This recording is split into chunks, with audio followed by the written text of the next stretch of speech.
Good morning, and can I welcome everyone to this, the 11th meeting of the Standards Procedure Public Appointments Committee in 2025. I've received apologies this morning from Ruth Maguire, and so can I welcome Rona Mackay, who's attending as committee substitute. Our first agenda item is agree on taking some business in private, and that is item 4, where we'll be discussing the evidence that we're about to hear with regard to a member's bill. Are members content to take that in private? I'm grateful. Today we are going to conclude our oral evidence sessions on the Scottish Parliament recall and removal of Members' Bill at Stage 1. And I would like to welcome this morning Graham Simpson MSP, who is the member in charge of the bill, who's joined by Ben McKendrick, from Senior Clerk at the Non-Government Bills Unit, and Katrina Lyle, who is from Legal Services.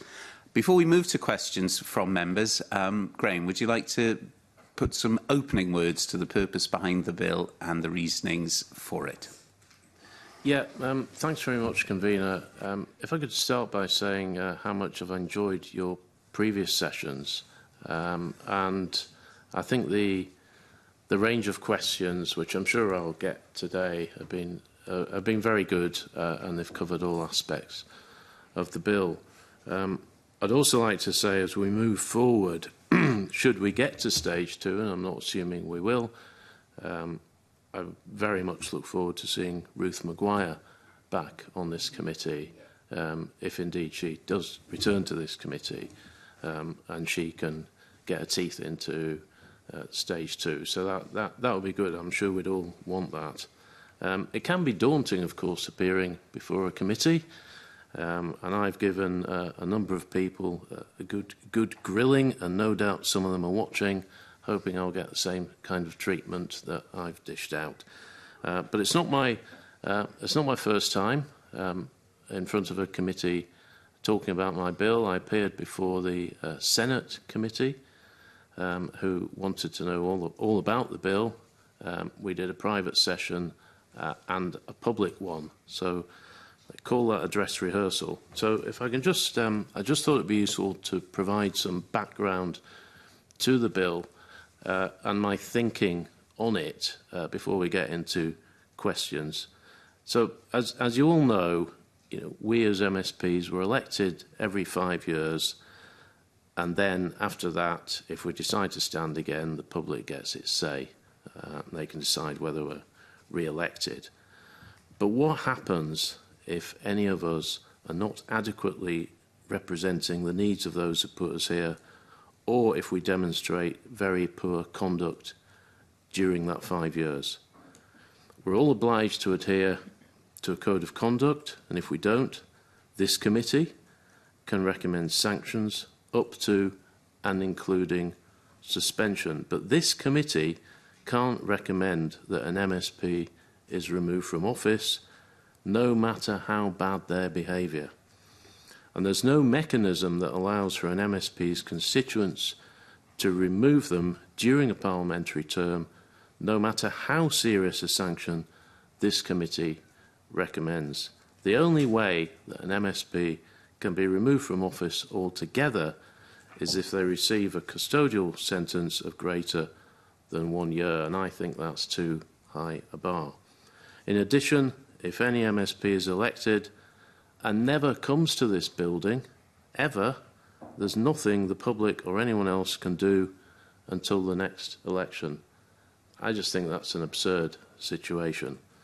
If you contrast that to what happens in other workplaces, if an employee repeatedly or seriously breaches their company's code of conduct, they could be sacked. If an employee just didn't attend their place of work without good reason, they could be removed, and you'd expect that. And if an employee received a relatively short custodial sentence for a criminal offence, that could lead to their dismissal, especially if they're in a senior position. And for me, that contrast is quite jarring. My bill will improve democratic accountability by ensuring that MSPs can be removed more easily if our conduct falls short of what our constituents could reasonably expect. The bill is in 3 parts. The first part of the bill introduces a recall system. You've focused quite heavily on that. It draws on the Recall of MPs Act 2015, but it adapts those provisions to ensure they work within our electoral system, and no doubt we'll discuss that later.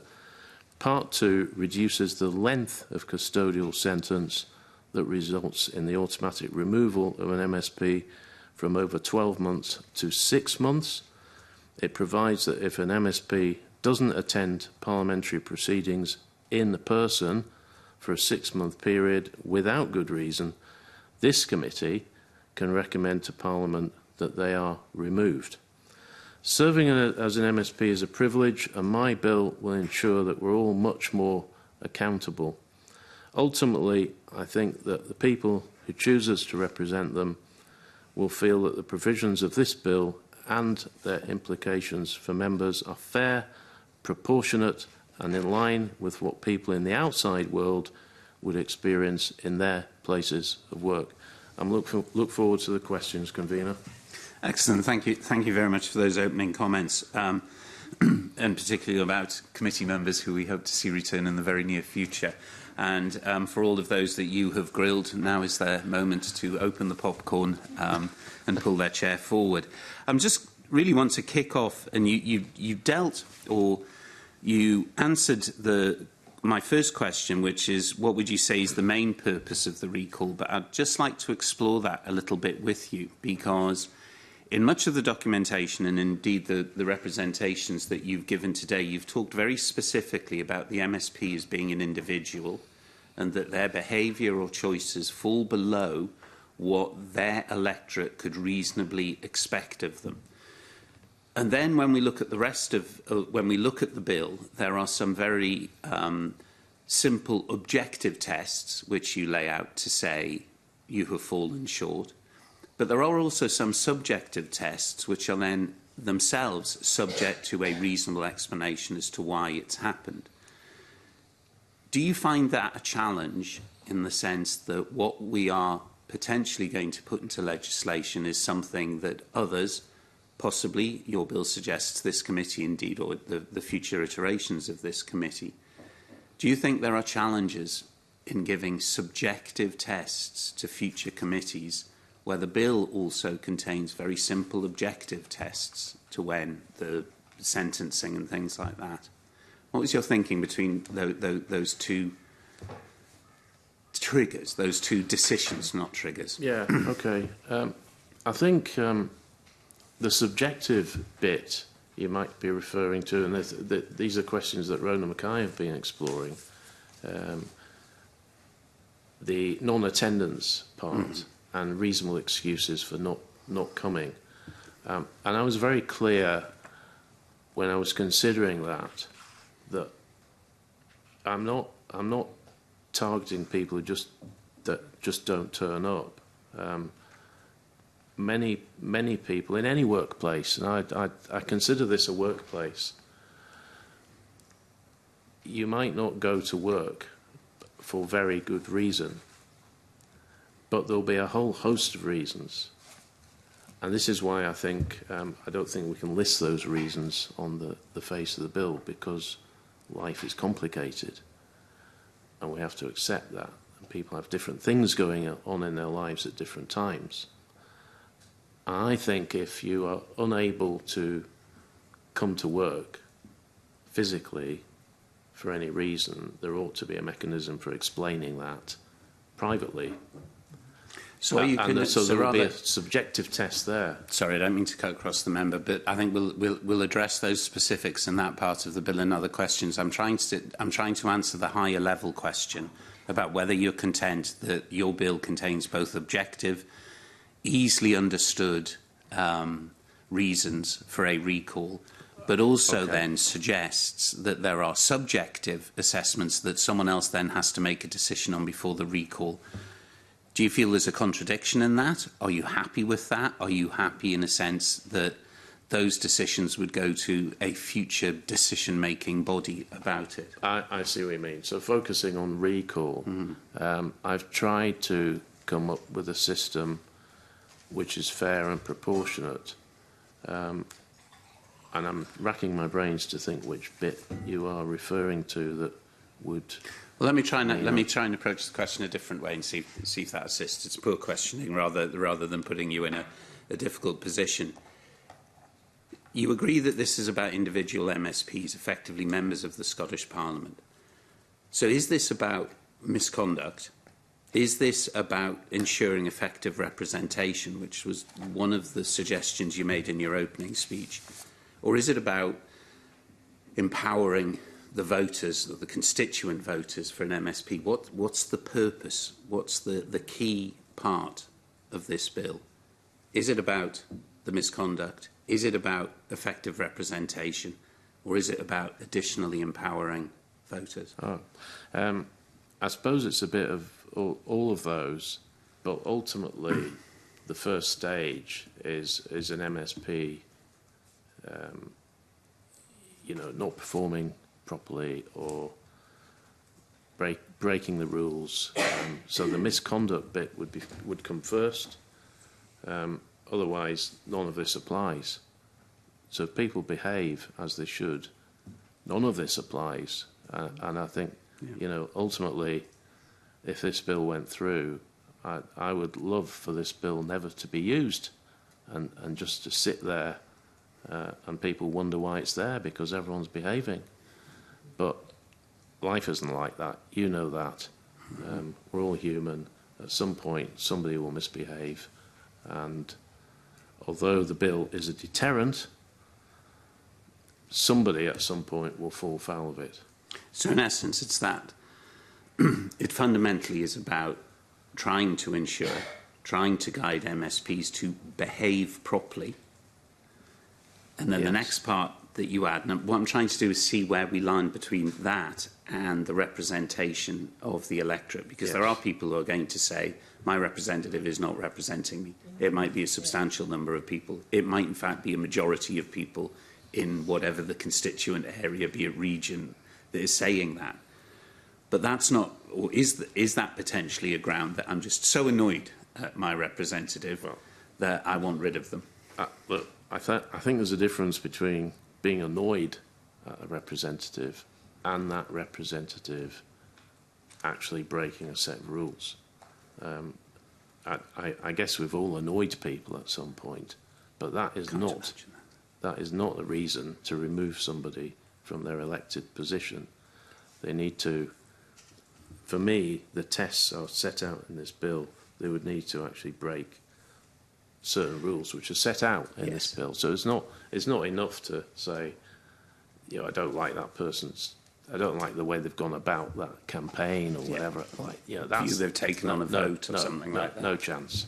But the challenge is that the way the bill is drafted, there are objective tests, the sentencing to prison, which is met, and there is no excuse for it.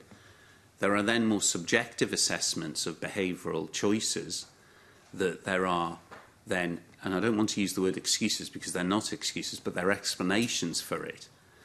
And I'm just trying to work out which, in a sense, is the most important from your point of view. Why from an objective, simply assessed test, you are in prison, to a more subjective one of absence, if you can give a reason, protected GDPR privacy and family support and all of that, then suddenly that's all right. But to the outside voter from that area, they're going to say, well, they just turned around and said that was all right, and they're not telling us why. Because in that case, I think people are entitled to a degree of privacy. If we're talking about the non-attendance bit, and I know we'll come on to this, but you've raised it. So if somebody, let's say somebody is, has an illness, right, and they don't, and this has happened, MSPs fall ill. Absolutely. And that means that they can't come in for a period. You wouldn't expect somebody to lose their job because of that. But you'd also expect, if the MSP wants that to be private, for it to be private. So there will be circumstances where things happen in people's lives that mean they can't come into work, and they deserve that level of privacy. So I'm trying to maintain that. Trying to and there will find be- that balance between the privacy Correct. which MSPs are entitled to anyway, because it's a very public job at the Yes. best of times, but also potentially the requirement where there isn't a satisfactory explanation that actually there's then a failure on behalf of the voters that sent them there to perform their job. Well, that's correct. So at the moment, it's possible for any of us just to decide not to come in, and that's wrong. That can't be right. And my starting point for that was because I'd been a councillor. I knew the law applying to councillors, and that was very clear. You know, if you don't attend for 6 months, you can be removed.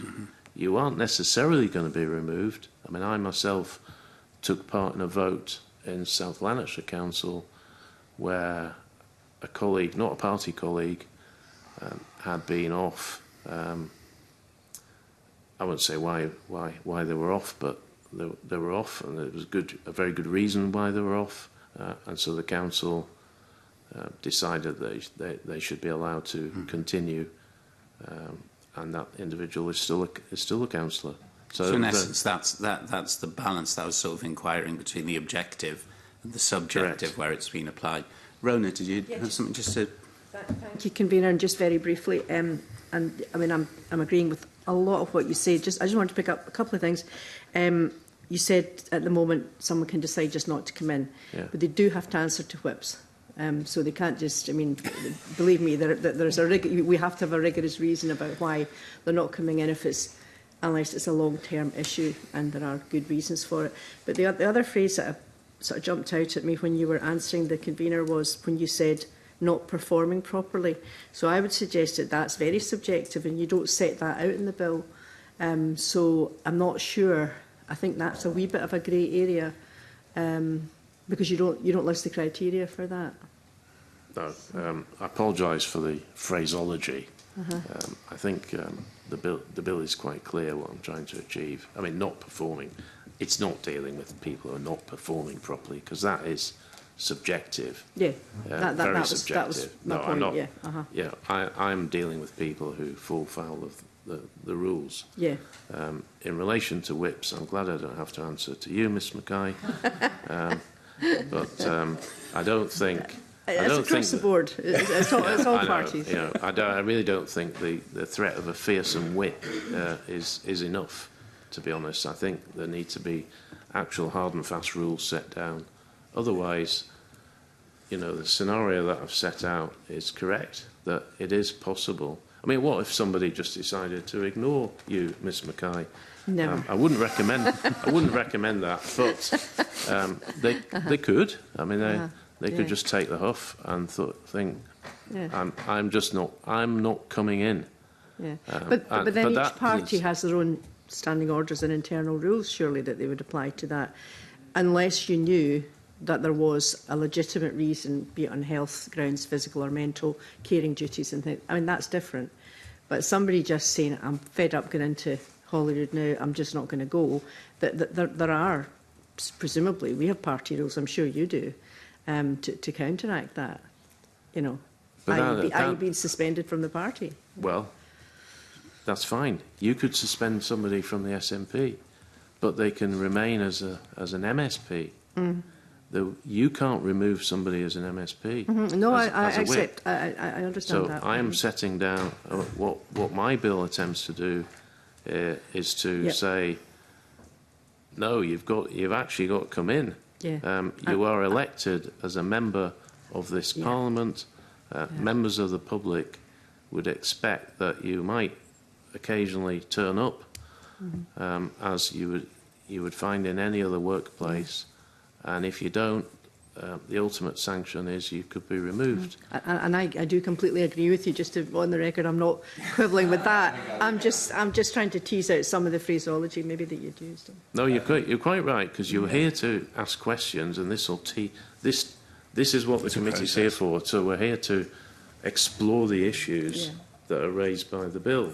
And I think you raise a really good point, is that, you know, parties will have their internal processes, and you can there'll be certain punishments that you can dish out, I suppose, as a whip.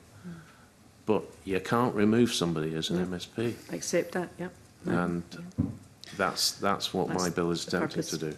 Thank you. Thanks, Convener. You'll have heard, thank you. You will have heard from the evidence that one of the areas that we've been looking at and inquiring about is effectively the cost of the regional recall. And, you know, we'll get into the money side of it. But on a higher fundamental level, you've talked about seeking sort of parity between the first past the post constituency election and the regional Deloitte system that we use here to balance across the whole of the Parliament. And we've heard different evidence about where that should land. There seems to be a reasonably substantial amount of evidence that suggests that once you come through the door and you've taken your oath and you are an MSP, there is parity between both regional and constituency MSPs for the Parliament. That then opens the fact that there is a different route in, and potentially could there be a different route out? Because in trying to seek the ideas that have been put forward in the bill, and indeed before when you were carrying out the consultation on this, one of the things that has come up, and this is the bit that I perhaps would like you to address at this stage, the cost of removal at a regional level is a huge amount of money. Do you think that that expenditure is justified? And we've heard some statements that democracy costs money and you just have to pay it. Or actually, if a different approach is that there is parity for being an MSP when you are in this place, but there can be a difference in how you come in, which there is, and indeed potentially a difference on how you go out that would override what I know you've sought to do with this bill, which is to give parity between the different types of MSP. It's almost, well, will be a unique situation in Scotland because we'll be the only parliament that has different ways of coming in after the change in Wales coming down the line. So your thoughts on that, Graham? Yeah, thanks very much. I think this is the key issue, really. This is something that I really wrestled with when I was thinking about the bill. And for a while I didn't have a solution. I just thought I was going to have to give up on recall. But then it sort of hit me that I was thinking about it the wrong way. I think if we're going to have a recall, power of recall, and I think all parties in this Parliament seem to agree that we should have something, then we have to address the fact that we've got this odd electoral system. And I've said in this committee, but I don't like the electoral system, but we're stuck with it. So I've got to work with that electoral system.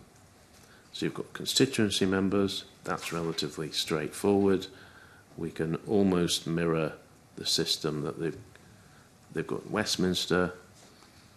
We can improve on it, as I said last week, and I think we could ultimately have the best recall system in the UK at the end of this. But we also have to balance that with the fact that we've got regional members. So the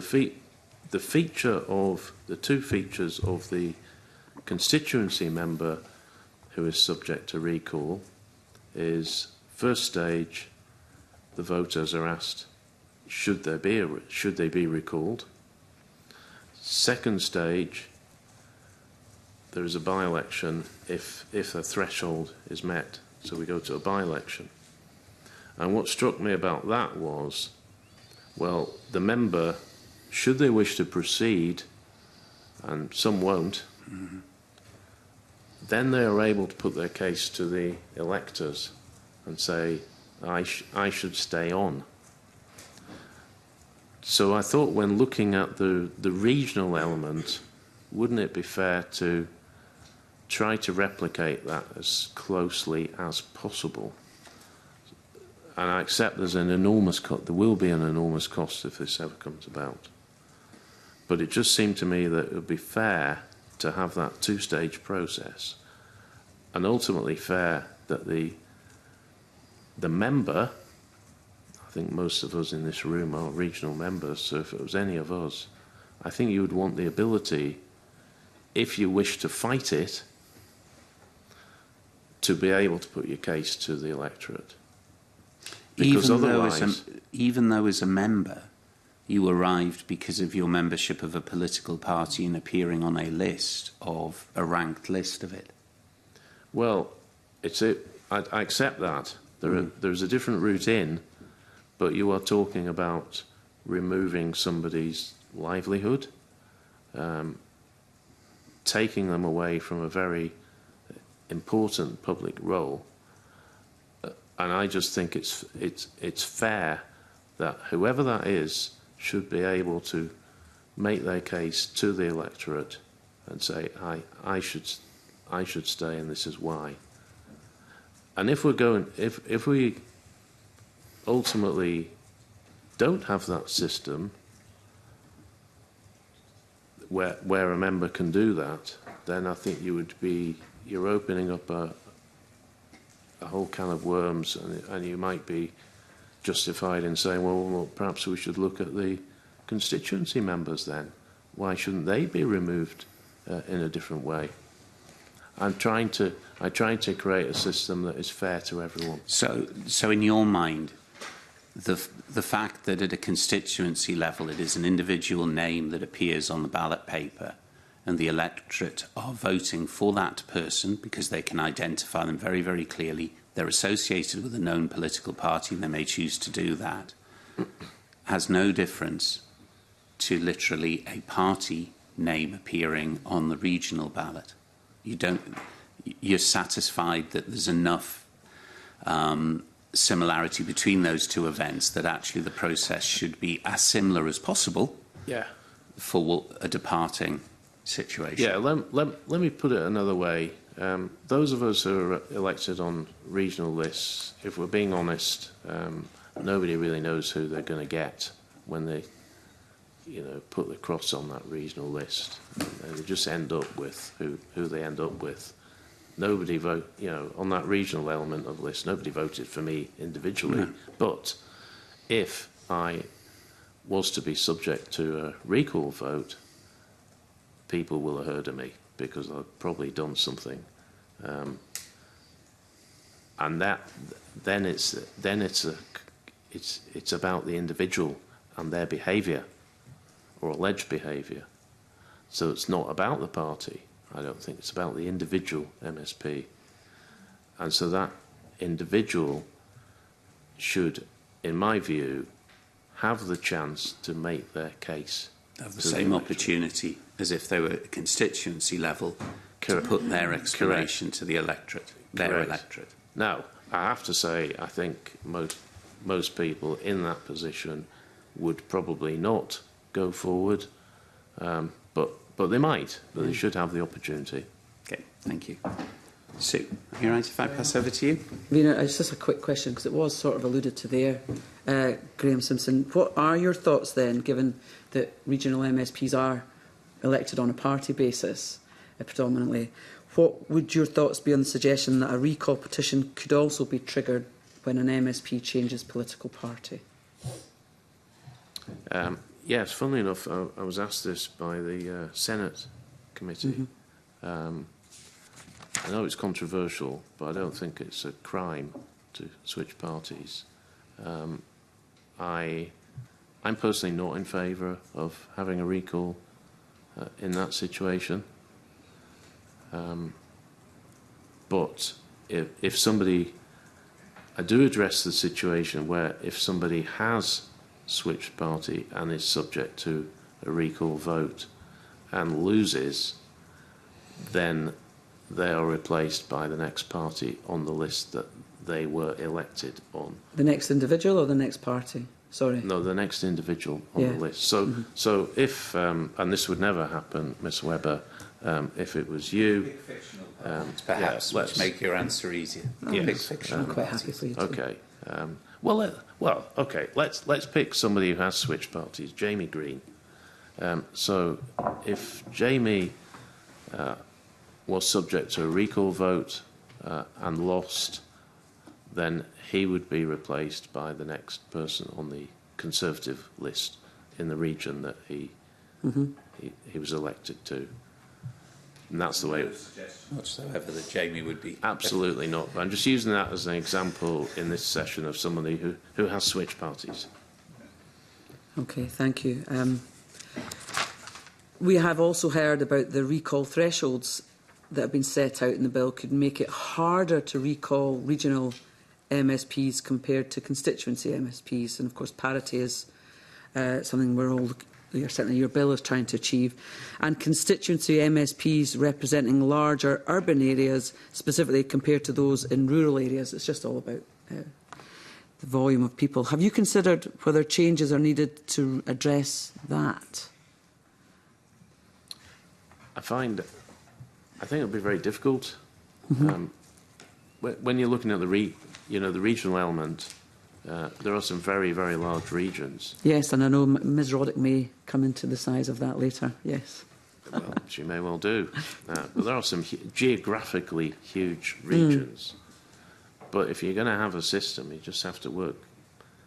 We kind of have to just accept it. Okay. Okay, I'll see if I can think of anything, but just accepting. I think because we've heard, and frankly, you know, if you are in a region where there's multi-members on the list that have come in to represent that region, you're only, well, our party certainly focuses, you know, splits it up a little bit, and we all focus on a few rather than covering everything. But if you're making it a region-wide recall, there'll be, I suppose this is again back to where the awareness of who your regional MSPs might be. I mean, the awareness of that individual could be really minimum. And I'm not even certain, thinking back to your response to the other question, where that awareness in the region of that MSP, how far down the rankings Jamie Green was the last time in particular, you know, in his specific region.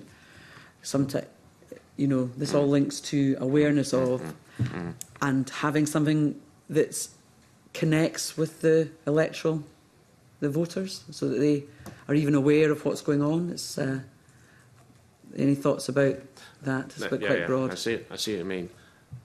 I think I go back to what I said earlier, that if somebody was subject to a recall, it's likely to have achieved a good deal of publicity. They'll have done something pretty bad. Okay. And so, you know, any regional member who may not be widely known will suddenly become widely known, I think. I think you can pretty much guarantee that. I still going back, just sort of circling back though, that, you know, going back to the regional, we are elected because of the party, and you said yourself that nobody really knows who's on that list or the rankings. It's quite a dark art, some might say, in terms of how that happens. So when someone does switch party, can you not see why there is that necessity? You know, when people have voted for that party, they've never ever once voted for that individual. They've only ever voted for the party on that second part that has got so many of us in. Can you not see why we might be thinking there needs to be a real clear, straightforward mechanism if someone comes off that regional ranking, regional list? Well, let me put a different scenario to you then. People could switch parties for various reasons. It could be that they have been very mistreated by their current party. They might find coming into work a total nightmare. They might just think, I'm not putting up with this and I can't put up with this any longer. Would you punish somebody in that situation by subjecting them to a recall vote? So I don't think you would. I don't think that'll be fair. So I think there are a number of reasons why people switch parties. And it might not be for political opportunism, or it could be absolutely genuine reasons that or somebody may just have changed their views. But there's a whole load of reasons I think we need to be very careful before we go down that route. And then that would open up the wider question of, well, if you're going to do something about somebody who switched parties on a regional vote, why would you not do it on a constituency vote? That's fair. Okay. So I think if if you're going down that avenue, If you want one you would rule need for to- everyone, is what you you're would need to saying. explore that as well. Okay. No, that's a fair point, Mr Simpson. Thank you very much. Yes. That's probably exactly where we're going. Emma, can I hand over to you? Absolutely about to ask you the question you've just asked yourself. I'm glad that you've enjoyed the evidence session so far, and I have too. But you've heard already this morning that the regional element in particular is one that we've heard a lot of concerns about, a lot of conflicting evidence about the best way forward. I'm sure you had to sit and weigh up a lot of these initially as well. How did you come to the process for removal that has been laid out in the bill? It wasn't easy, and I did consult, and I didn't really have any answers, and there was a sort of light bulb moment, really, which sometimes happens with me. I just come up with things, and I think I've arrived at it is a solution. I'm not saying it's the only solution, but it is a solution, and I think what I proposed is a fair and proportionate solution. But I accept there'll be different views on that. You may have different views yourself. I thought that the minister last week, I thought his evidence was very good in this regard. He seemed to get what I'm trying to achieve. I'm trying to be fair to everyone. I think that's really important, that we deal with regional and constituency members as far as possible the same.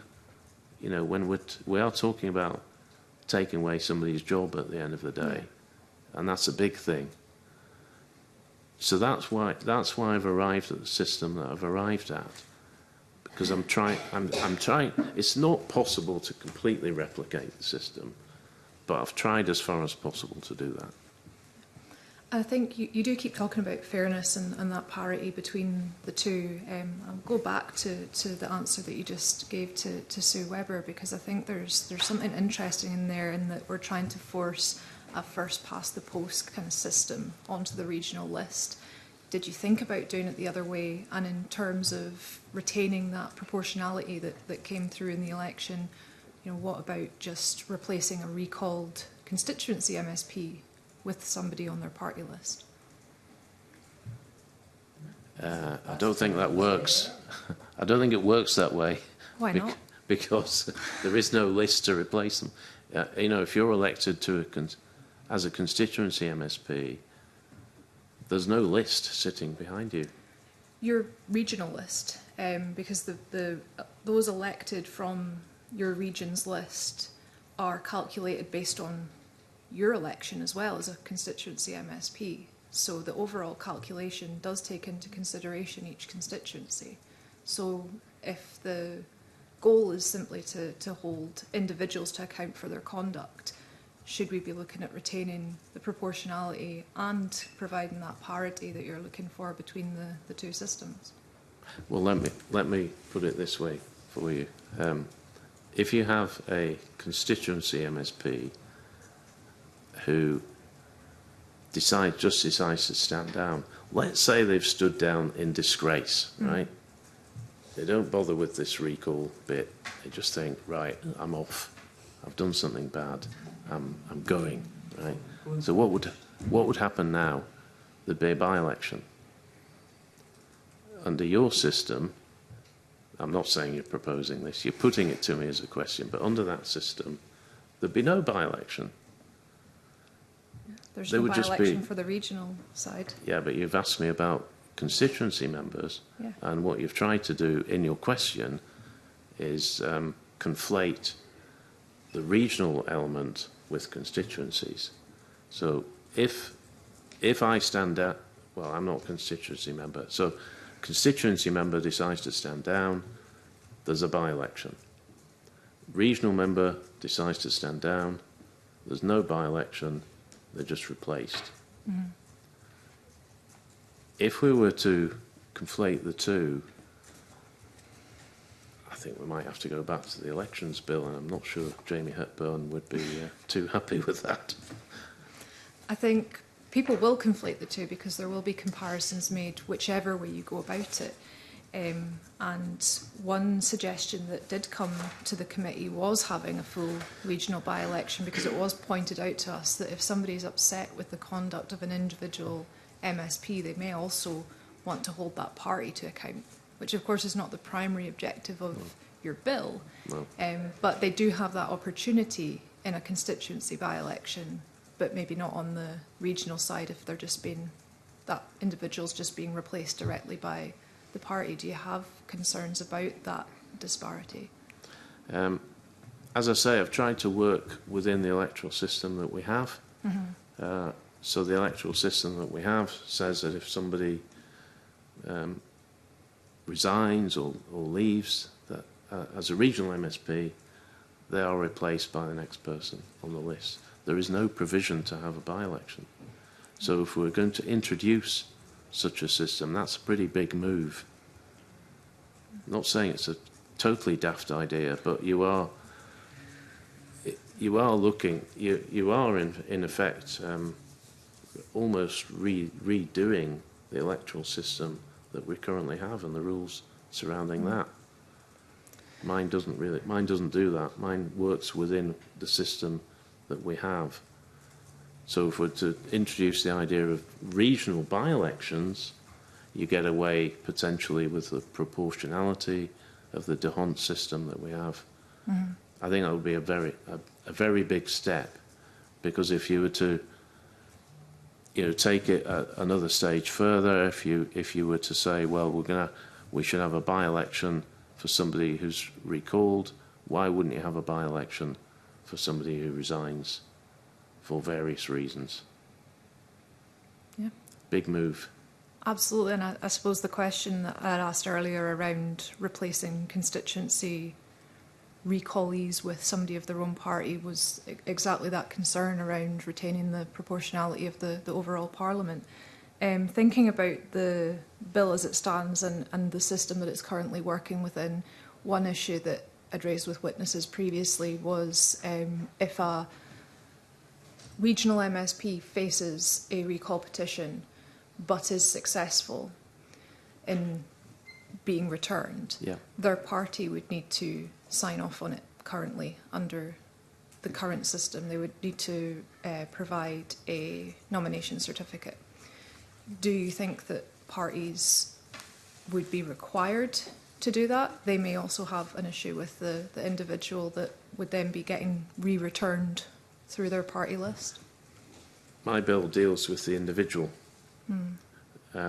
So if it's irrespective of party. The party doesn't really come into it. I'm giving the individual, whether they're backed by their original party or not, the opportunity to say to the electorate, I should keep my job. Now, I would imagine there'll be a lot of cases where if this does happen, and it will happen at some point, if somebody has erred so badly that they're subject to a recall vote, the party, whichever party it is, may just wash its hands of that individual. They might just be on their own, but they should, as an individual, have the opportunity to say, I should keep my job. And you would, in that case, force the party to sign off on it? Well, Say I this guess is our that. candidate. I guess in that case, the person, if they won that recall vote, would sit as an independent. Okay. I'm going to pass to Sue Webber. Emma Roddick. So, Mr Simpson, how would you respond to the concerns we've heard about the financial and administrative burden of the proposed regional recall petition process, as well as some of the voter confusion issues that have been raised and put to us? If we can deal with the financial element, obviously there have been conflicting views between what I've put forward and the government. There are two different figures. I just, if I can, bring Ben in, who did a lot of work on this, and perhaps he can explain how we arrived at the figures we arrived at. Sure. So the broad methodology is set out in paragraph 11 for the financial memorandum. So we looked at things like the start-up costs, how many petitions took place, how many succeeded, all those kind of things. So that kind of gives an overview of the kind of general approach that we took. In terms of the regional poll itself, you know, clearly there was no real precedent for that. So there's a scarcity of data and a kind of lot of uncertainty that then comes into it. What seemed the most sensible approach was to look for other electoral processes where we could make an assessment of what the cost of an equivalent regional event would be. So there was consideration of the 2014 independence referendum and then also the 2021 elections process. The independence referendum seemed to be the closest equivalent because of the fact you didn't have parties. It was a simple, straightforward question. So what we did to assess the regional cost, divided that overall cost by 8, applied the inflation calculation to it, and then took off around 15% because of some economies of scale that we anticipated would be included. But I think the other thing that is clear in the analysis that's been done is that it is anticipated the use of that regional poll process will be very rare. Okay, yeah. I mean, that's addressing the financial bit, but we've also heard a lot about the administrative burden on the local authorities, etc. So I was wondering if you'd have any thoughts on that. I've actually tried. I have attempted to improve matters there. In England, if an MP is subject to recall, there's a 6-week period in which people can vote, and I've reduced that to 4. So there's a pretty good improvement where, you know, we're showing we can do things better here, and that was in response to the Electoral Commission. And I've been working very closely with the Electoral Commission, as I said last week, and they've been in touch with a number of areas where they think the bill could be improved. I'm not sitting here saying this bill is perfect. No bill is perfect. I think going forward this needs to be a collaborative effort between me and the committee, me and the government, me and the Electoral Commission, all of us together, trying to come up with something that actually works. And I know I've got colleagues that will ask about that 6-week period later on as well when we're in that little bit. But in terms of the voter confusion, because voters are... I'm not speaking ill of voters, but we've got many different electoral systems in Scotland, and this would be yet another. So what would your comments be around that? I don't consider voters to be that easily confused. I think if somebody was going to be subject to a recall vote, there'd be quite a lot of publicity around that. Yeah, you've said that a few times. Yeah. Well, that's the reality. And if you think back to the only case that we've had in Scotland in Rutherglen, where Margaret Ferrier was subject to that, you wouldn't have found a single person in Rutherglen who wasn't aware of what was going on. I accept there are greater challenges if we're looking at a regional MSP because you've got a lot more ground to cover. But I think, you know, there'd have to be a lot of publicity, there would have to be a good deal of education. I suppose you might have to explain to people, if we're accepting the system that I've put forward, why they're being asked to vote twice or go to the polls twice. And I suppose that comes under the administrative burden, because who is responsible for doing all of that communication, the comms, engaging with the electorate, making them aware? That all comes at a cost in terms of time, effort and things. It does come at a cost. We've heard the phrase already this morning, it's the price of democracy. I suppose it is. It's a price that I hope never occurs, but it will. At some point it will. But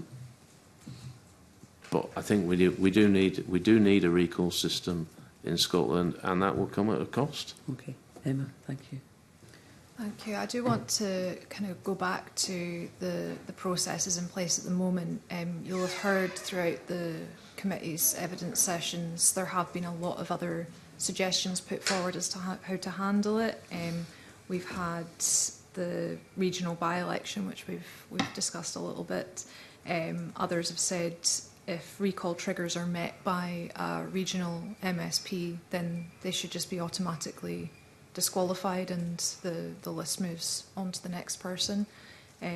What are your thoughts on those proposals, and do you think you're likely to consider changes to that process for stage 2? Well, my approach to stage 2 is that I'm open to any suggestions on any part of the bill if it improves the bill and if it can be demonstrated that it will work. And I go back to the phrase I've used several times, fair and proportionate. It needs to be fair to every member of the Parliament. I don't think it would be fair to remove somebody without them having the opportunity to state their case. So just meeting a trigger, I don't think that's it. I don't think that's good enough. And if we were to have that on a regional element, then we should have it on a constituency basis as well. So currently the regional side has the two-step process where people would have to sign the recall petition and then do a yes-no ballot on whether to remove the member. One other suggestion has been to kind of put that together and make it one step, and you would have the opportunity to say yes, no from the beginning. There's been suggestions as well that this might improve the secrecy around a recall petition, because currently if you go to sign a recall petition, everybody knows that you are going to try and remove that MSP. There's no option to turn up and support them. Yeah. What are your thoughts on that proposal? My thoughts are that if we accept on the constituency element that there is a two-stage process, and you might not, but if we do accept that, then it seems to me that we should be consistent and have a similar process for regional members. But if we are to change the regional element and just go to a one-step process,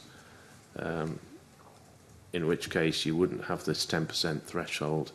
You just do away with that. You would just have one vote, should that person stay or go. Then I think the question arises, well, why wouldn't you do that for a constituency as well and just go straight to a by-election? So why wouldn't because you do otherwise, that for constituency?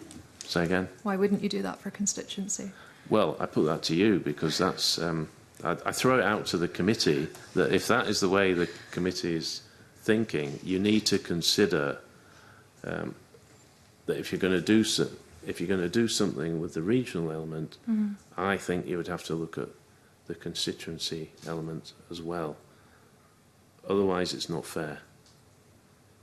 Can I just say that this is, of course, an evidence session, and rather than whether we are or not going one way or the other, this is the opportunity to gather the evidence for us to then answer these questions that are being posed, which is, I think, to be fair to Emma, why it's being asked. No, I accept that. The question is a fair question, but it throws up other questions. And all I'm saying is, if we were to go down that route, then I think that throws up other questions. That would result in better parity than your bill currently, though, given there is a by-election element on one side and not the other. I'm not sure I understand that. So you're talking about fairness, and if you do something on one side, then it should happen on the other regional constituency. But currently there's a by-election for the constituency side in which the recalled member can stand, but we don't have that on the regional side in your bill currently. If you did have that removal on both, then it would be closer to each other than the current proposal. And we don't have it because of the electoral system that we have, which currently does not allow for by-elections. And that's the reason we don't have it. Yeah. So if we're to introduce by-elections at a regional level for recall, why wouldn't you have by-elections for, if somebody just stood down? Yeah. I think it's delving into the whole electoral system in Scotland. If you introduce the whole the concept of a by-election, it would be completely new at regional level. So what I've tried to do is come up with something that's quite straightforward, actually. It really is quite straightforward. Now, you might not agree with it, but it's quite easy to understand. And it is fair as far as it goes. You cannot completely replicate the constituency element of recall with a regional system. You can't do it, but I've got quite close. Mm-hmm. I think the evidence we've gathered so far has been that it is actually quite complex, and it's been rare that we have a point where witnesses have agreed on the way forward. I think we've even had people change their minds while sitting in front of the committee. They have. One issue I did want to raise with you is we've heard evidence suggesting that a recall petition should close early if that 10% threshold is met before the 4 weeks runs out. Your policy memorandum puts forward arguments as to why that might not be appropriate. Has any of the evidence that we've taken so far changed your mind at all? It caused me to think about it, certainly, but I've arrived at the same conclusion that actually I think it's important that in that first vote where we have a 10% threshold, that we actually examine what the strength of feeling is in the constituency or the region. I think if you stop it at 10%, you wouldn't really know. There could be an overwhelming vote, let's say 90%, I don't think you'd ever get to that, but let's say 90% of people in a constituency or region say there should be a recall vote. I think that sends a message to the member who is subject to that. Well, actually, the game's up. You might not want to push this any further. If you just stop it at 10%, you're never going to know. So that's why I think it's important that we don't stop it at 10%. But 10% is enough of a message to remove that person's job? Well, 10% would be the threshold, but I think it's important that we actually get the actual figure, and that's why I wouldn't stop it at 10%. But I understand the argument, I do, and I really have considered it. I mean, it would be cheaper. So if that's the aim, then you stop it at 10%. But I think that actually it's a chance for the electorate to have their say, and I think it's important that we actually know what the figure is. And if you actually want to measure that strength of feeling and test what constituents want, surely we do need that yes-no process, because you could have 20% signing the recall petition, but you don't know that there's 40% who are really against the recall petition. So I think what you're asking there is, should people be able to, disagree? Yeah. And I think that's not an unreasonable proposal. I think it's maybe something that could be explored at stage 2. Okay. Thank you. Rona, I think you had a... Yeah, thanks. Just a small just talking about the regional recall. I think I know how you're going to answer this, but I'd quite like you to put on record, why did you, as I understand it, the Welsh system for recall is 10% of the voters across the region, and then it goes to the next person on their list. And that's very straightforward. And I think I know what you're going to say, but I just want you to get it on record. Why didn't you choose that system? Well, I didn't choose that system because actually the Welsh hadn't come up with anything when I was looking at my system. And when I was asked about this in front of the Senate committee, I said to them, well, if you're going to this entirely list system, which is what they're doing in Wales, it's beyond me why they would want to, but that's what they've chosen to do, then you can almost design your own system, because you're not then having to deal with a Westminster first past the post system. Well, we've got first past the post as well. You're not having to wrestle with that. You're not having to wrestle with the issues that I've had to wrestle with, because you're just going to have one system. So that's my answer. Is they've got one system, we've got two systems, and that's why I've gone down the road that I have, and I would still do the same. You know, even if the Welsh had made up their minds before I started working on this. But don't you think it is? I mean, the reason I thought you might say, because it wouldn't achieve the parity you're trying to achieve, I thought that's what you might say. I mean, would you not contend that that is simpler to do that? Get the 10% of the region voters, and if that's achieved, that they want to get rid of that MSP, you just go to the next on the list, and that could save money, and it's a bit simpler. No, definitely not. No, 10, absolutely not. 10% is not enough to kick somebody out of a parliament. Well, you could raise that percentage. Well, you could. And still have that more simple system of just going to the next person on the list. I think you would need to give somebody an opportunity to state their case. That's kind of what I expected you to say. You really do. I understand that. It's very important, and I think it's. I just would not be comfortable with setting a figure, and certainly not 10%. Okay, that's fine. Thank you, convener. I can see. Thanks, convener. Thank you for coming along, Mr Simpson. I'm looking at the recall process and the administration around it. So we're looking at the provision of signing places. Do we think that it is adequately set out in the bill to say that where they should be, how many there should be, and what time they open and close at? Because I think we need to make sure that each member, should there be a recall for any part of any region, that there's adequate signing places and that they can be extended for a certain period of time. So I'm really trying to put two questions into one here, but where they are, how many, and when they should be open and closed.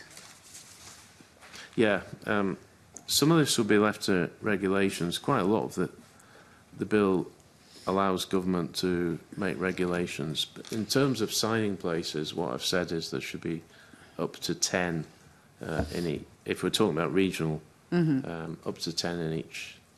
I think it's across the region, I'm right in saying. 10 in each constituency. 10 in each, yeah. So up to 10 in each constituency. It doesn't have to be 10, up to 10. It's obviously important that those are in the right place, and I'm not, clearly in a bill, I'm not going to set out where signing places should be.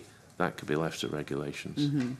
But I'm just thinking more about, so obviously I represent Glasgow, so if we're looking at Glasgow, if it was a Glasgow region, and if we look at Miss Roddick's area as well, it's totally different. So how do we make sure that each member is treated with the same parity if they were to go to a recall position? Because obviously if it was me in Glasgow, it's like out of all the constituencies, there could be a lot of places where people live, work, visit, that they could go and sign a recall petition in any constituency, whereas slightly more challenging if it's in a more rural area for people to get to. Yes, I accept that. I mean, Glasgow, possibly the easiest area to do this in the country, whereas the Highlands, clearly more spread out. People would have further to travel to get to signing places. But I imagine that's the case already in elections. I'm afraid I don't know how far people have to travel. But I imagine it's a lot further in the Highlands than it is for you or I in the areas that we represent. But it is important that we get this right. A lot of that will be left to regulations, and I think down to councils as well. Yeah. So working closely with them just to get the right places. Sorry? Oh, Ben wants to come in at this I point. was just going to add an additional point, which is that the bill makes it clear, as Mr Simpson said, that there's up to 10 sign-in places in a constituency, and then up to 10 sign-in places in a constituency across a region. So I think what that does is gives flexibility to the petitions officers who know the regions, who act as effectively the returning officers, to be making judgments about what's appropriate, while it's also having a benchmark, if you like, in the bill, which I think the Electoral Management Board welcomed as well when they saw that provision.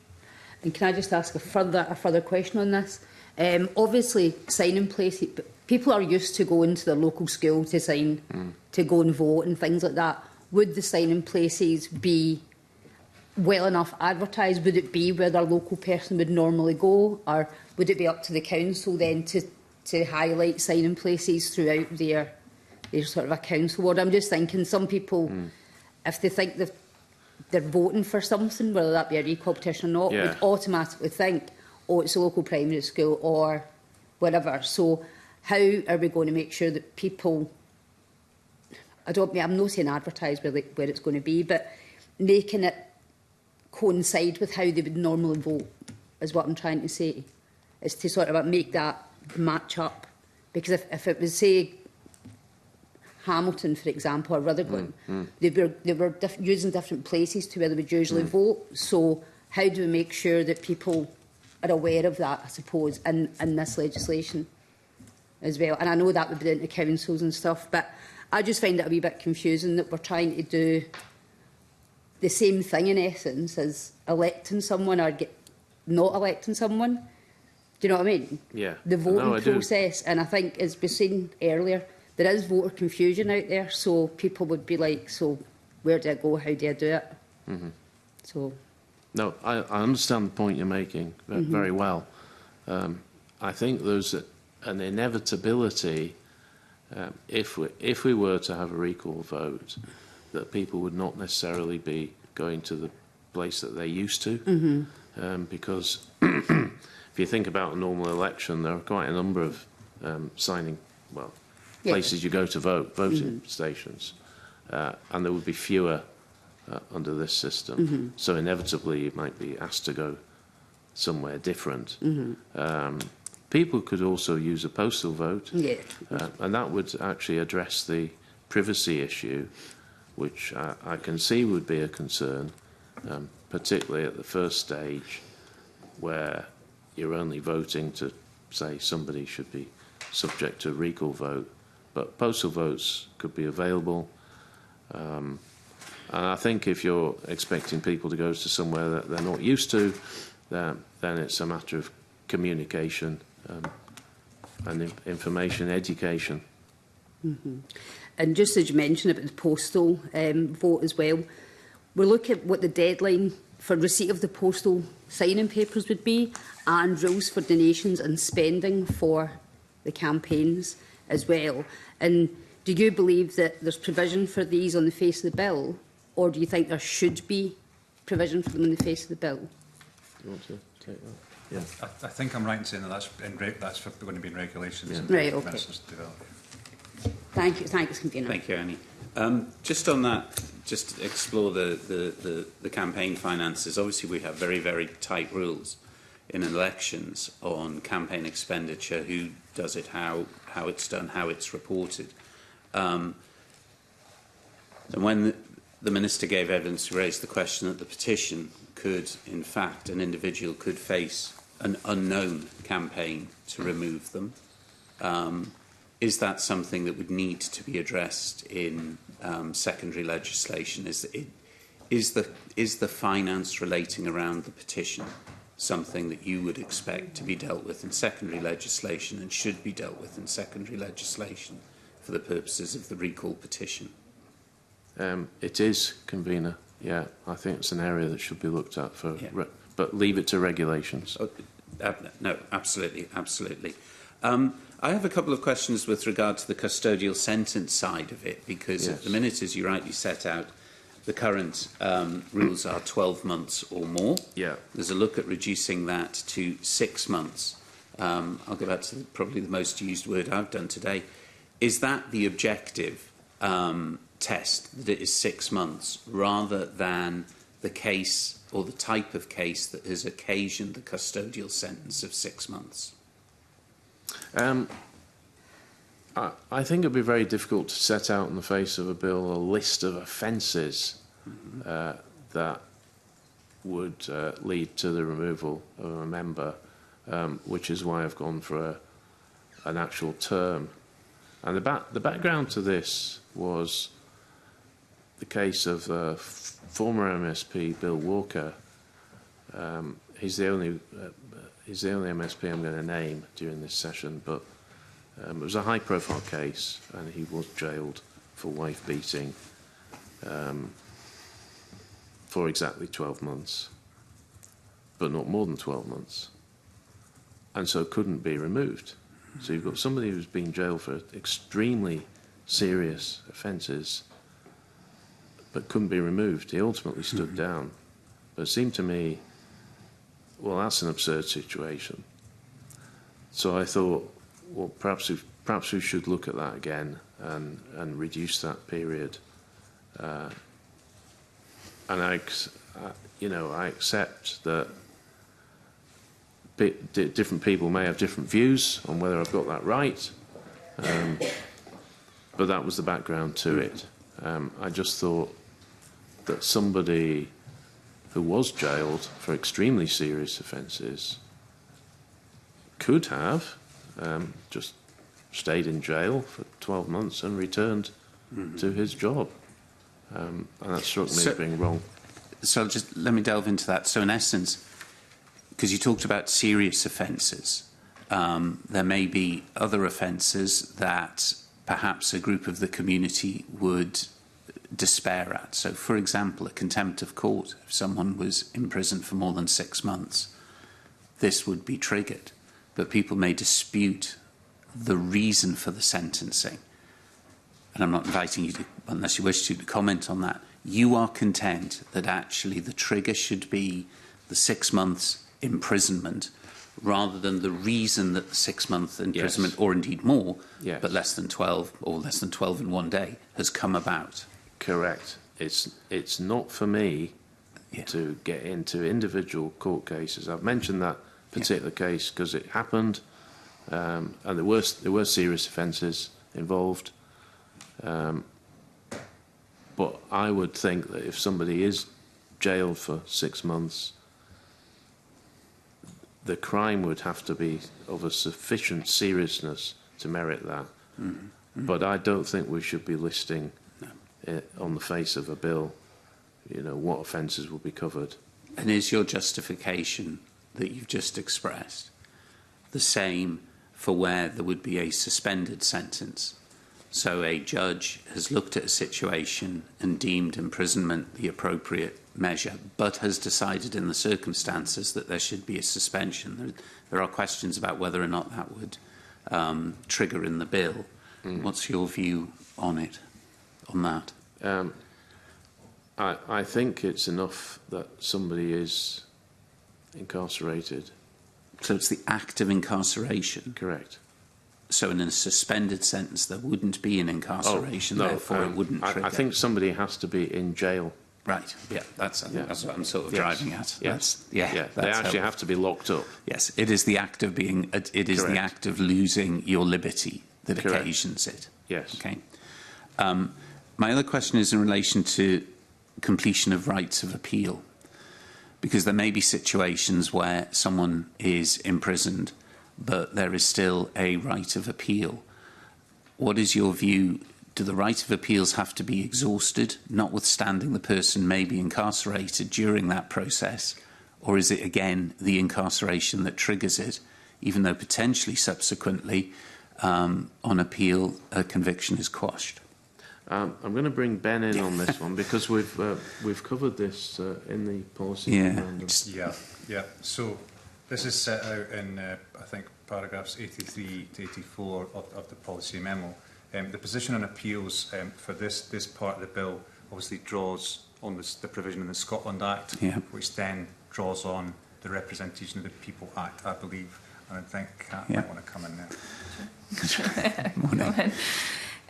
Yeah, there's two sort of different parts to it. The suspended sentences and the appeal sort of process in terms of exhausting applies to the recall elements, and that is the situation in terms of the Recall Act, and that's what is replicated in terms of this bill. At present, in terms of automatic removal, it is the detention, and that's what we've just spoken about, that is the key part, if you like, that somebody is detained, and that isn't changing in terms of the proposal in this bill. It's just the threshold that is changing. There are no rights of appeal if somebody is automatically removed at present, in terms of if somebody is automatically removed because of the sentence of over 12 months. And that is the same, that doesn't change again with this. It's just the threshold that is changing.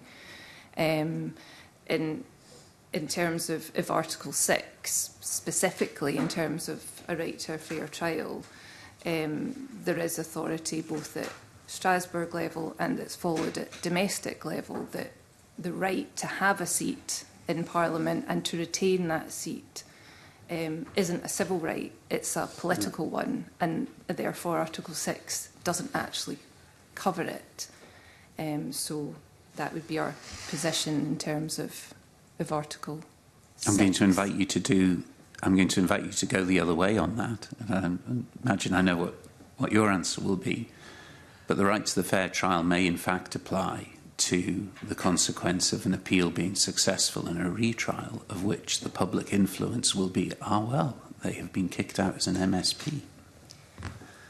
It is entirely possible that might happen in terms of that somebody who then goes on to appeal has already lost their seat.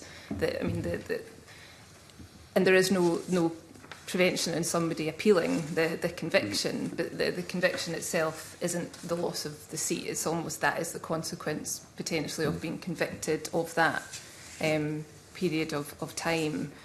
It's the sentence that is the trigger rather than the simple conviction, albeit the effect of ceasing to be an MSP and a subsequent petition and thing may well then affect any retrial. But you're saying if it was the other way, it's a political decision and it's not covered anyway. However, from the criminal side, the events of losing the seat, I'm not saying you don't have concerns with, but are out with the needs of this bill to consider. And there isn't any prevention from somebody restanding. The disqualification isn't indefinite. Yes. Yeah. Okay. But I think, convener, I think you've raised an area that it's one of these points that I've wrestled with, and I think, I've come down on one side of the argument, but I can also see the other side of the argument, and there might be something we wish to explore at stage 2 or in discussions with the Minister. Mm-hmm. Mm-hmm. And finally, with regard to the custodial part, remand would not trigger it? No. That's all right. I just thought it would be useful to have that on the public record. No. Rona, can I pass over to you? Yes, thanks, convener. Before I go into my set of questions, just wanted to pick up on Annie Wells' line of questioning. I had a random thought when you were talking about postal votes. Did you or would you ever consider making it entirely postal? That would cut a lot of costs. Given that this is a departure from the norm anyway. Right. I haven't considered that. I would need to give that some thought. Just as you've raised it, I'm just thinking, well, actually, a lot of people do like to go and vote in person. I'm it would one address of those the question of privacy that you mentioned as well. Well, and it would cut that's costs. true. Yeah. But I think people should have the choice. I do think that. Okay. I think if it was me, I like to do things in person. I had a postal vote for a while. I didn't really like it. I only had it because there was a by-election during I holiday period. But, yeah, you know, I just dropped it in there because I hadn't thought of it until Annie was doing her line of questioning. I mean, it's an interesting thought, but I do think that voters should have the choice. Should have the choice. And the choice of a postal vote does address the privacy issue if that's something that concerns the electorate. Okay, thank you. So I'm going to go on to part 3 about physical non-attendance, etc., and the sanctions for that. So I'm just wondering why you think legislation would be more necessary for this than the MSP's code of conduct. You know, is that? Do you feel that's not strong enough or not working? Or I don't think that would be strong enough. Code of conduct can be easily changed. So you could do something about it now and then it could be changed back. My starting point was the Local Government Act, which applies to councillors, which I mentioned earlier. And it just seemed to me that if we've got a law that requires a certain level of attendance of councillors, we really ought to have the same for MSPs. And currently, as you know, there is nothing. Yeah. And how did you arrive at the 180-day mark?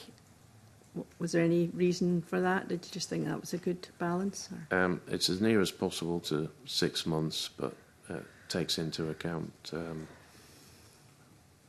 of recess periods. That's right, isn't it? Different lengths of months. Yes. Okay, yes. so you calculated it that way. Yeah. Yeah. No, that's fine. And remote attendances, you don't consider that as a valid means of attendance. Can you explain why? I can.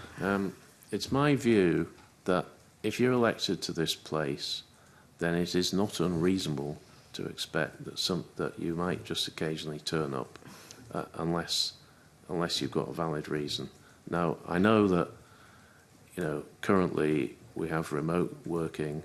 I just don't think it's acceptable that any member of this Parliament could sit at home and operate remotely for the entire 5 years of their elected period. I don't think that's acceptable, and I don't think the public would think that acceptable, and you wouldn't expect it in any other workplace. So why should we be any different?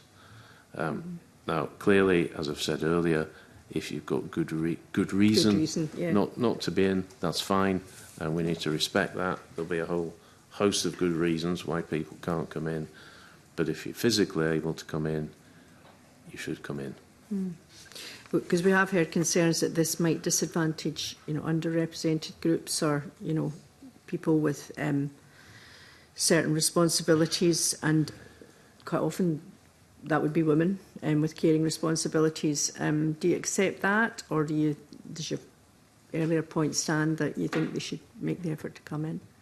There are MSPs currently with caring responsibilities. There are MSPs with young children, and they manage to make things work. This does not penalise anyone. All it is asking is that somebody comes in physically once every 6 months, and that's not too much to expect if you are elected as a member of this Parliament. Yeah. And how would the actual counting of when someone was in be monitored, and who would be responsible for that? It would be. This committee has a role. Parliamentary authorities have a role. It's quite easy to monitor whether somebody is in committee or in the chamber. My bill does not. All it says is that you should actually be present. So, any of you could, you could be present. You don't even have to speak. You just have to be here. So it's not particularly onerous, to be honest. So just to clarify, I wouldn't mind that, and apologies if I've missed this. In the case of where someone was allegedly, doing that and not coming in when they should be, etc. Before recall, would it come before this committee, or does it go? Who actually instigates the recall process? Well, it's not a recall process. In the case of non-attendance, it's not a recall process. Yeah, okay, well, but even generally, I mean, I'm just thinking, would this Who committee monitors be? it? Yeah, and Yes. would this committee be involved in? You know, would we be sitting here? Yeah, would we be sitting here today saying, you know, well, we've had a request, you know, that this person's broken the rules? Yeah, yeah. So the parliamentary authorities will have to come up with I suppose, a system for monitoring, Okay. and then, because I'm not going to lay that out in detail in the bill, I don't think that's right. This committee would certainly have a role if somebody was falling foul of that, and we have to trust the members of this committee to keep things private as they do. I think this committee works very well. The question has also arisen in earlier sessions about whether, and it's not really an issue that the bill addresses, but whether this committee in those situations should have lay members so you can depoliticise decisions. I think that's an area that perhaps should be looked at. Okay. It's not something my bill does at the moment, but maybe it's. It's come up in evidence, yeah. It has come up, Yeah. and I know the equivalent committee in Westminster has lay members.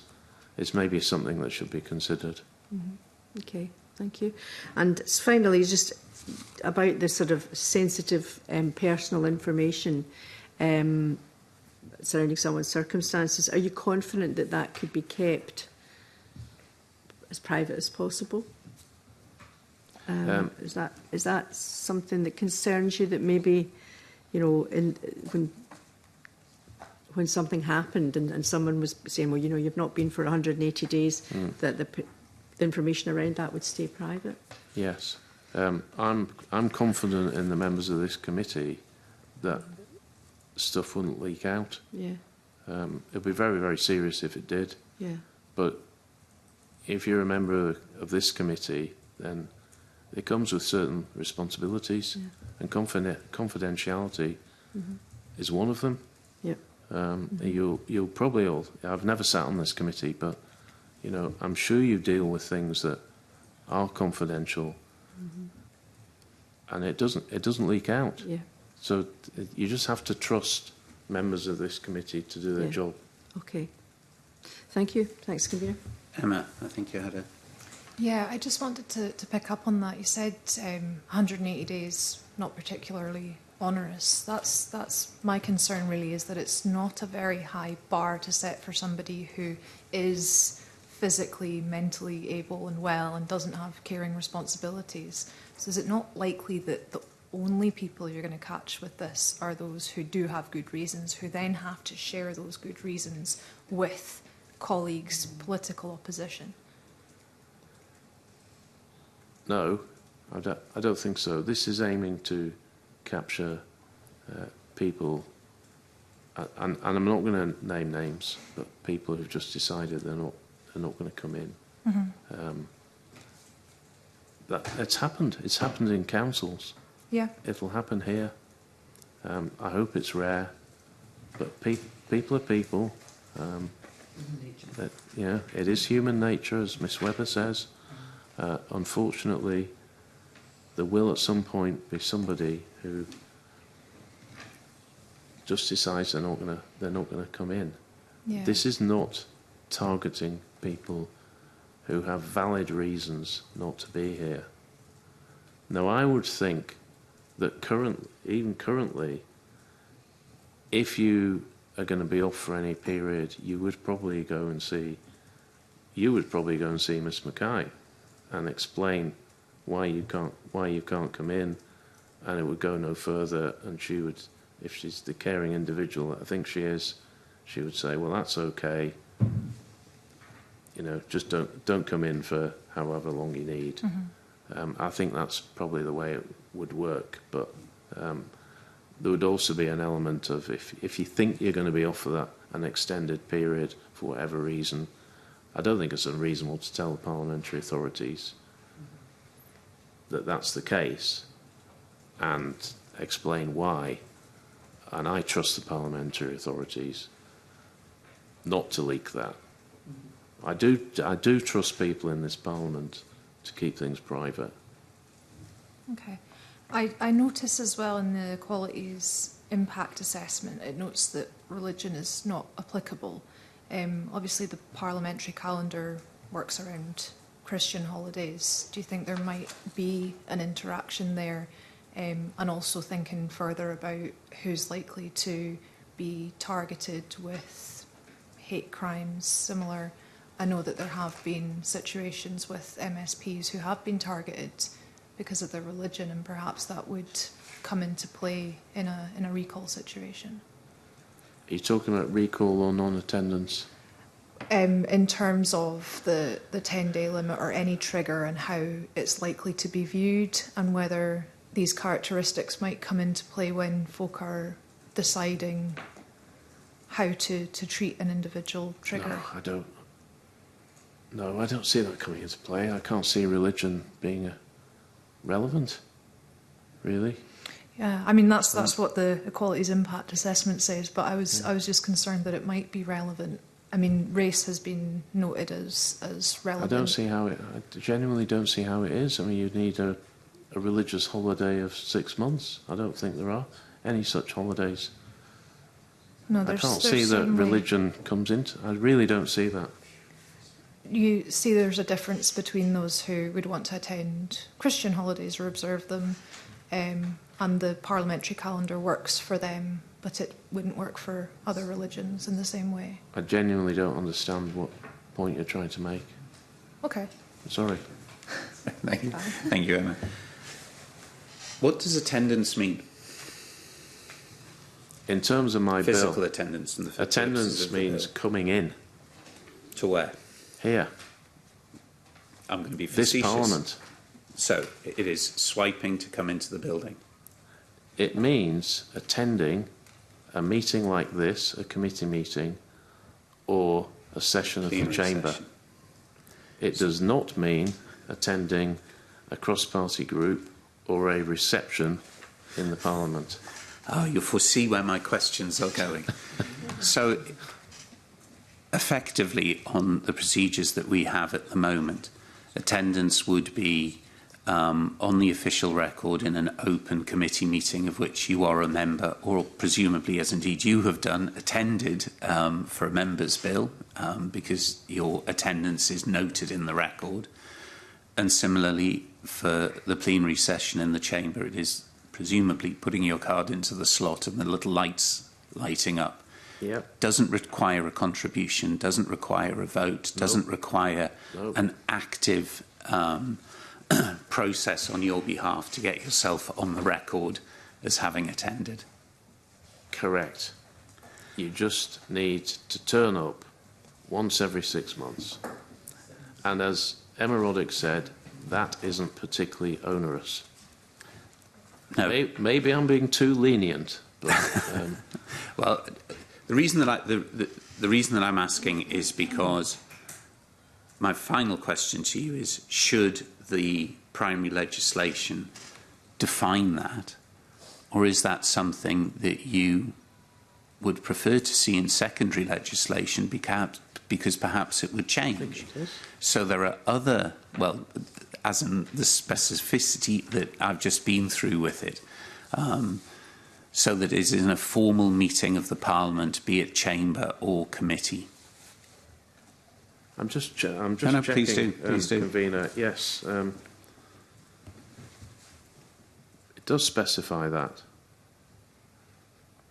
So section 26, subsection 2, due to the person's failure to physically attend proceedings as a member, the Parliament has resolved to disqualify the person. This is yes. The vote you would have to disqualify the person in accordance with standing orders made by virtue of section 27 of the Scottish Parliament, recall and removal of members. So the reason that I'm exploring it... So you have to be physically here.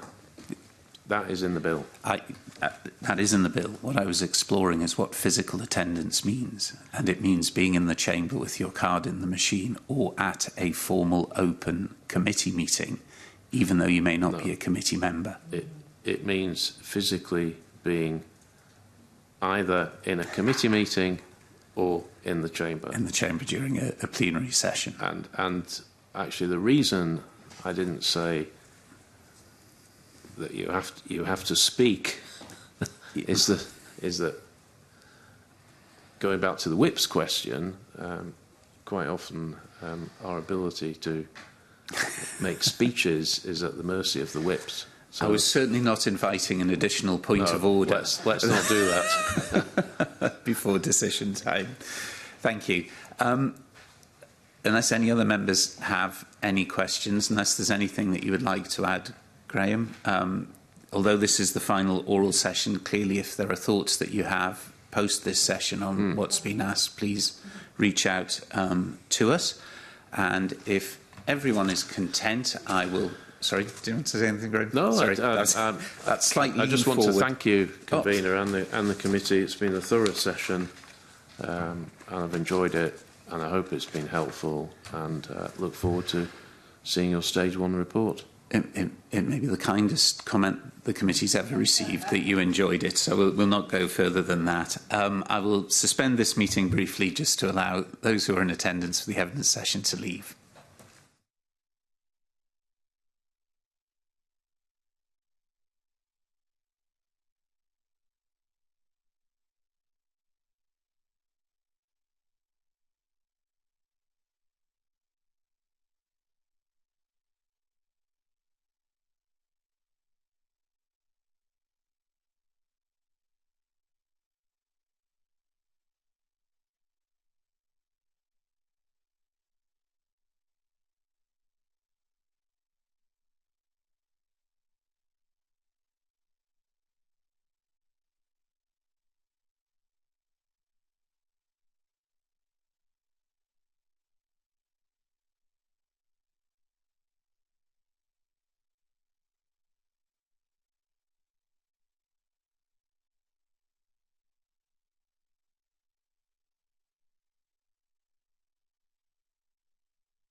And can I welcome everyone back to agenda item 3, which is a legislative consent motion. We've been invited to consider the legislative consent memorandum on the absent voting elections in Scotland and Wales bill, which is a private member's bill introduced in the House of Commons by Tracy Gilbert MP. The bill relates to absent voting at local government elections in Scotland and Wales and to the elections to the Scottish Parliament and to the Senate. We will give the Scottish and Welsh governments power to bring forward regulations to enable applications for postal and proxy votes for devolved elections to be made online, using the Online Absent Vote Application, or OAVA, service as developed by the UK Government. Members have a note from the Clerk which includes a copy of the memorandum that's been lodged by Shona Robertson, Cabinet Secretary for Finance and Local Government. The memorandum was lodged on the 12th of June 2025, following consideration of the bill at committee stage on the 11th of June 2025, with consideration at report stage scheduled for the 4th of July 2025. The Minister for Parliamentary Business wrote to the relevant UK Government Minister on the 30th of May 2025, prior to the date being set for the committee stage. In that letter, the Minister noted that the date for consideration of the bill at committee stage had not been set and expressed concern over the limited time now available for the Scottish Parliament to give its consent, and also that he will now be obliged to ask it to do so in an expedited timetable in order for the Parliament's consent decision to be given before the start of our summer recess here. The Scottish Government recommends consent be given, and it is anticipated that the Delegated Powers and Law Reform Committee will consider this LCM at its meeting on Tuesday, the 24th of June 2025. Can I invite any comments or questions from any of the committee regarding this? No? Excellent. Then I think it is just right to note the concern that because of obviously when our summer recess starts, we are having to expedite the provision of this LCM, and actually the lodging of LCMs obviously sits outside the control of both the Scottish Government and indeed this Parliament with regard to Westminster. Well, are members content then to support the legislative consent motion, but to defer publication of the committee's report until after DPLR committee has had the opportunity to consider it, which will be next Tuesday? And if so, are the committee content to delegate authority to sign off the terms of the report to myself? Are we content with that? Excellent. And I will now move this session into private.